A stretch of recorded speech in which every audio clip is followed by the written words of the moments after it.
Ask almost any Witcher 3 fan what is the most memorable thing about the game, and very near the top, the words Bloody Baron should pop up. This character is famous for having one of the most well thought out, moving, and flat out human stories in gaming period. That is not a trivial statement, so it kind of makes sense that his story is stretched across multiple quests, the first of which is the quest I'm analyzing today. Yep, this is my quest analysis for the Bloody Baron, and please note that this will actually include the quest Ciri story, The King of the Wolves. These quests where you play as Ciri always feel like epilogues to the main quests that they follow, so I'm just going to tackle them together. So the story begins with Geralt heading to Crow's Perch to meet with the Bloody Baron and find out what he knows about Ciri. Geralt meets with him, and he implies that he knows what Geralt is searching for. We then flash back to how Ciri ended up at Crow's Perch, which included meeting up with this terribly awkward child named Gretka, who skips all over the place at inappropriate moments. The quests end with the Baron declaring that he won't tell Geralt anything more about Ciri until he does something for him in return. So one thing I find interesting about this game, having done all of these videos, is that each main quest sort of serves its own function.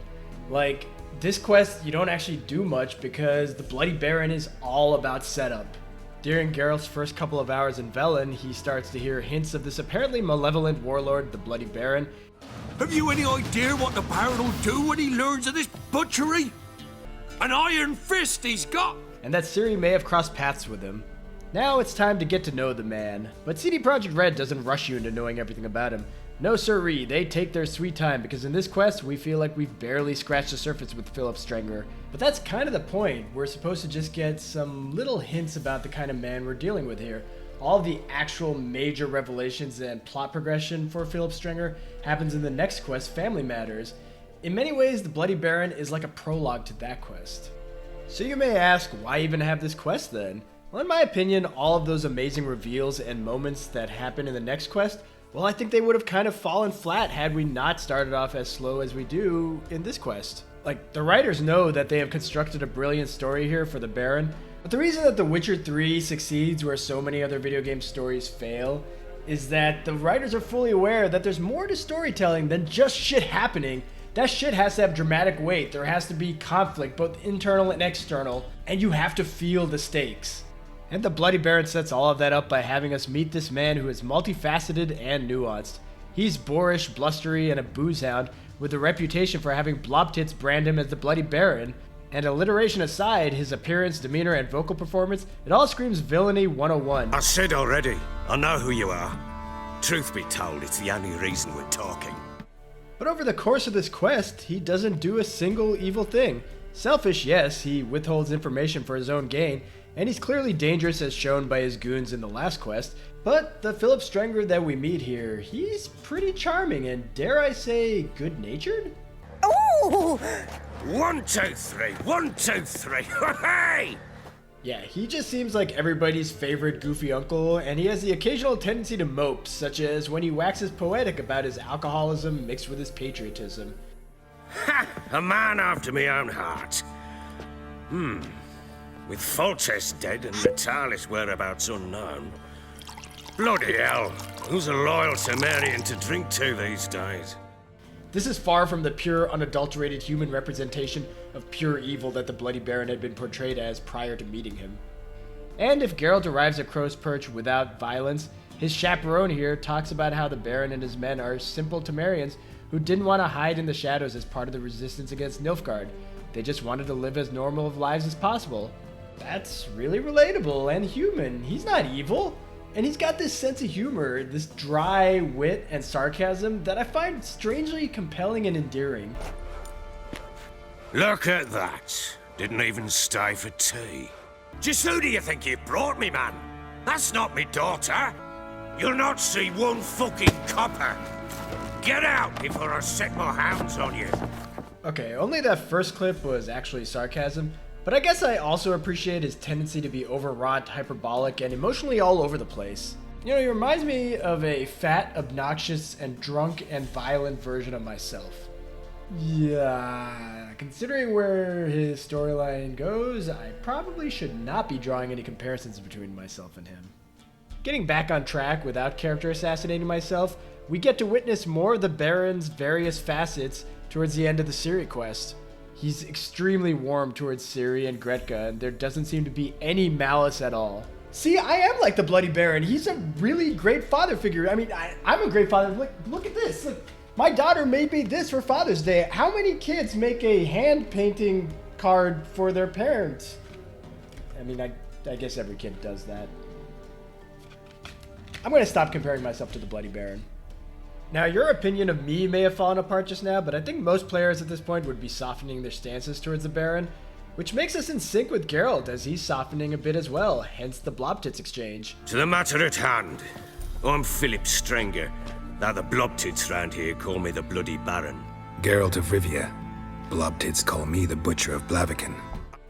Now, doing this analysis, I was initially surprised that there wasn't a dialogue choice here, but I think CD Projekt Red wanted the player to hear this exchange, to see the similarities, and this tiny moment of bonding between these two very different men, because regardless of how Geralt feels about him as his storyline unfolds, I think the writers wanted you to recognize that Geralt doesn't see him as a complete villain. But despite how cuddly I'm making him seem, none of the awful rumors about the Baron are necessarily disproven here. Even though he doesn't do anything evil in this quest, we know there's going to be some conflict with him, that things aren't going to be this rosy. And that starts to come into play at the end of the Bloody Baron. This exchange here is dripping with self-interest, as blackmail tends to be. I need to find her. Understand? I need every last bit of information available. I understand. But you see, it so happens my wife and daughter are missing as well.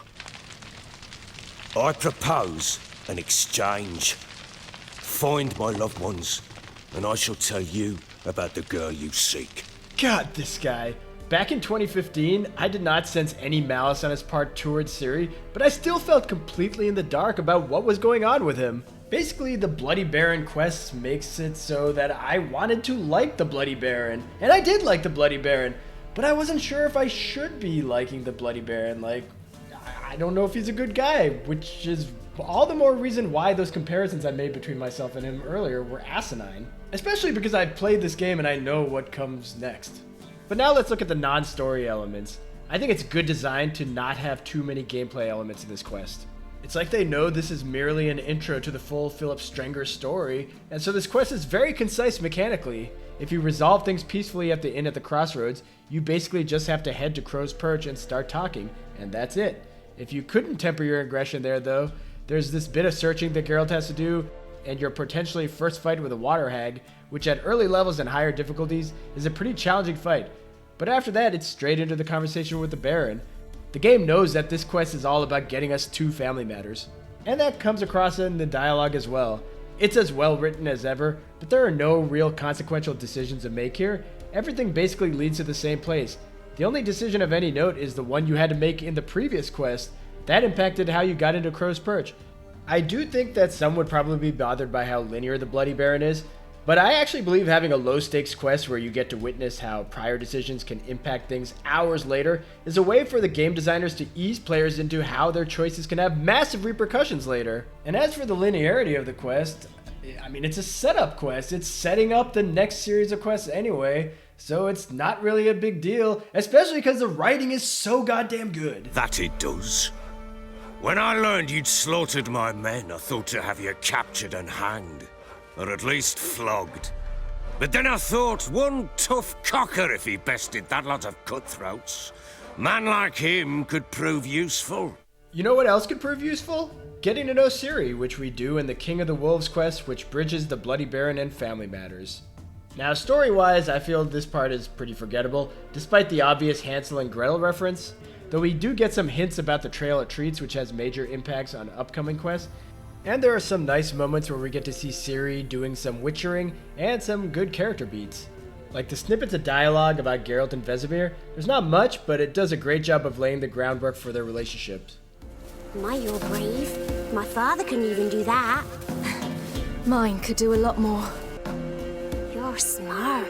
How do you know these things? Did your father teach you? Not my father. My uncle. Uncle Vesemir.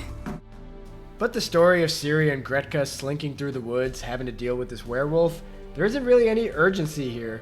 Despite what CD Projekt probably intended, I don't feel all powerful when playing as Ciri. In fact, I feel like a nerfed Geralt. Her teleportation feels basically the same mechanically as Geralt's dodge roll, so combat ends up feeling identical. But anyway, just like the Bloody Baron, the King of the Wolves is all about setup.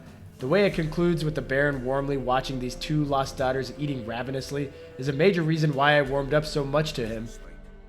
Gretka in the nook behind the hearth. You in the guest room opposite the kitchen. Thank you.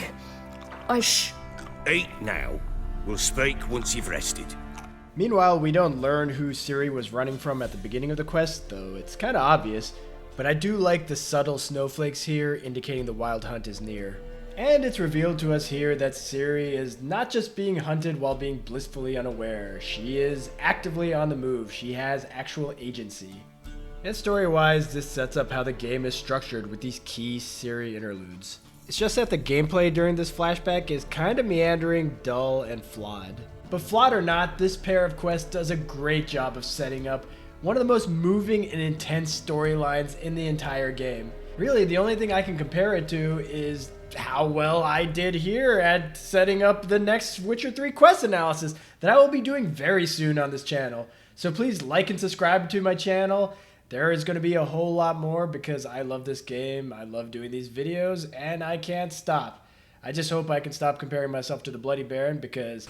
Woke up in the morn, breeches heavy with my own piss.